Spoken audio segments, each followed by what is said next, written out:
Assalamualaikum warahmatullahi wabarakatuh. Di sini saya akan menjelaskan makalah kami tentang perkembangan dan pergeseran lembaga negara. Disusun guna untuk memenuhi tugas mata kuliah Hukum Tata Negara dengan dosen pengampu Rudi Santoso SHI MHI MH. Dengan nama kelompok Muhammad Arif, M. Yudi Setiawan, dan Mei Sandi. Yang pertama A. Perkembangan lembaga dan organisasi negara. Dalam perkembangan sejarah, pemikiran tentang perorganisasian kekuasaan perkembangan melalui sejarah yang panjang.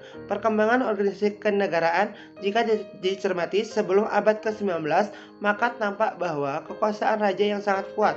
Kekuasaan raja sangat didominan. Hal ini terjadi pada masa Yunani kuno maupun Romawi kuno. Konsepsi kenegaraan kemudian berkembang terus sebagai alat timbul revolusi yang menuntut kebebasan yang lebih luas bagi masyarakat dalam menghadapi penguasaan. Pada awal abad pertengahan, perkembangan konsep negara jaga malam, di mana tugas negara hanya menjaga keamanan dan ketertiban semata. Selanjutnya B. Konsepsi organ negara dan lembaga negara. Menurut Carlson menguraikan bahwa siapa saja yang menjalankan suatu fungsi yang ditentukan oleh suatu tata hukum adalah suatu organ. Artinya, organ negara itu tidak selalu berbentuk organik. Di samping organ yang berbentuk organik, lebih luas lagi, setiap jabatan yang ditentukan oleh hukum yang dapat pula disebut organ, asalkan fungsi-fungsi itu bersifat menciptakan norma atau bersifat menjalankan norma. Selanjutnya yang C. Lembaga negara pasca reformasi.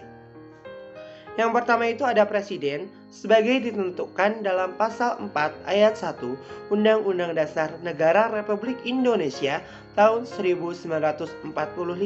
Presiden Republik Indonesia memegang kekuasaan pemerintah menurut Undang-Undang Dasar. Presiden yang memegang kekuasaan pemerintah dalam pasal ini menunjuk kepada pengertian presiden menurut sistem pemerintahan presidensial. Selanjutnya, yang kedua, wakil presiden.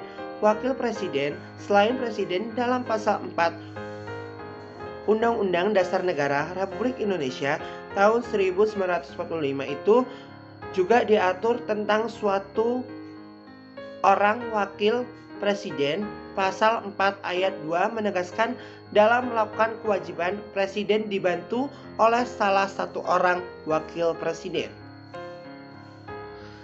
Selanjutnya yang ketiga, Dewan Perwakilan Rakyat atau yang disebut dengan DPR. Dalam UUD 1945 jelas tergambar bahwa rangka fungsi legislatif dan pengawasan lembaga utama adalah DPR, Dewan Perwakilan Rakyat. Pasal 20 ayat 1 UUD 1945 menegaskan bahwa Dewan Perwakilan Rakyat memegang kekuasaan untuk membentuk undang-undang. Selanjutnya Dewan Perwakilan Daerah atau disebut dengan DPD. Pembentukan DPD semula dimaksud dalam rangka mereformasi struktur parlemen Indonesia menjadi 2 kamar bikameral yang terdiri atas DPR dan DPD. Dengan struktur bikameral itu diharapkan proses legislasi dapat diselenggarakan berdasarkan sistem double check yang memungkinkan representasi kepentingan seluruh rakyat secara relatif dapat disalurkan dengan basis sosial yang lebih luas. Selanjutnya, yang kelima, Majelis Permusyawaratan Rakyat. Sebelum menentukan hal-hal lain, UUD 1945 yang aslinya menegaskan bahwa kedaulatan rakyat Indonesia dijelmakan dalam tubuh MPR sebagai pelaku utama dalam melaksanakan sepenuhnya kedaulatan rakyat itu. Karena itu, bunyi Ramusan Asli Pasal 1 Ayat 2 Bab 1 UUD 1945, kedaulatan adalah di tangan rakyat dan dilakukan sepenuhnya oleh MPR. Yang keenam, Mahkamah Konstitusi. Mahkamah Konstitusi dibentuk untuk menjamin agar konstitusi sebagai hukum tertinggi dapat ditegakkan sebagaimana mestinya. Sekian yang saya sampaikan.